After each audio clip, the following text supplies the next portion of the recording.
কিশোরগঞ্জে আনন্দ মিছিলে বিএনপি নেতার মৃত্যু, আহত ৩। সংবাদ সূত্র, ছবি, অ্যালোকিট Bangladesh online. NSN report ANB multimedia প্রতিবেদন, ৫ আগস্ট ২০২৫ খ্রিস্টাব্দ। কিশোরগঞ্জের পাকুন্দিয়ায় গণঅভ্যুত্থানের বর্ষপূর্তি উদযাপন উপলক্ষে উপজেলা বিএনপির আনন্দ মিছিলে অংশ নিয়ে এক নেতার মৃত্যু হয়েছে। এ সময় আরও ৩ জন অসুস্থ হয়ে হাসপাতালে চিকিৎসাধীন রয়েছেন। মঙ্গলবার ৫ আগস্ট দুপুর পৌনে ১২টার দিকে পাকুন্দিয়া উপজেলার পাটমহাল এলাকায় এ ঘটনা ঘটে। মৃত আল আমিন ভূঁইয়া ৪৮ কন্দরপদি গ্রামের বাসিন্দা ও বুরুদিয়া ইউনিয়নের বিএনপি নেতা। তিনি পাকুন্দিয়া উপজেলা বিএনপির একজন সদস্য ছিলেন। ঠিক এখন গুণে মানে রুচিতে আরও এক ধাপ এগিয়ে। সূচনা র্যাক, বেলিলাক রুচিজার, মসলাদানি, জুনিয়র মকপট ও সিটি বিন।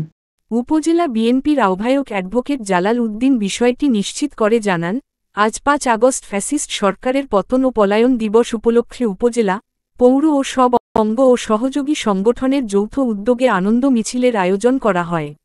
বেলা পৌনে ১২টার দিকে সিটি বিন। সবকিছু গুছিয়ে রাখুন এক র্যাকে। আস্তায় অবিচল এসা প্লাস্টিক। আরও আধুনিক রুচিসম্মত উন্নত মানের পণ্য আজই সরবরাহ করুন। এসা প্লাস্টিকের যে সমস্ত পণ্য বাজারে পাওয়া যাচ্ছে, প্রয়োজন যেখানে, পাশে থাকার প্রত্যয় এসা ডেকোরেটর চেয়ার। পানির তৃপ্তি মেটাতে প্রতিদিনের সঙ্গী ডেইলি মগ। আরও রয়েছে জুনিয়র মামপট। এসা প্লাস্টিক এখন গুণে মানে রুচিতে আরও এগিয়ে।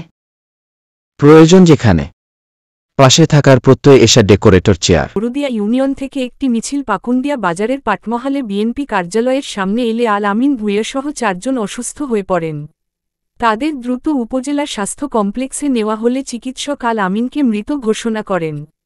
পাকুন্দিয়া উপজেলার স্বাস্থ্য ও পরিবার পরিকল্পনা কর্মকর্তা ডাক্তার মোহাম্মদ নূর আলম খান জানান, হাসপাতালে আনার আগেই আল আমিন ভূঁইয়ার মৃত্যু হয়।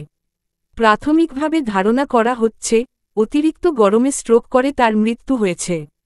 অন্য ৩ জনের চিকিৎসা চলছে বলেও নিশ্চিত করেছেন হাসপাতাল কর্তৃপক্ষ। News of 69, ANB multimedia, Kishoreganj. এই সংবাদ সহ আরও সংবাদ পেতে আমাদের অন্যান্য মাধ্যম page anbnews24.com, news of 69, YouTube channel ANB channel Bangla TV, Facebook Lal Mohammad Shahjahan, লমস কিবরিয়া ও সাবস্ক্রাইব করুন, ফলো রাখুন এএনবি মাল্টিমিডিয়া।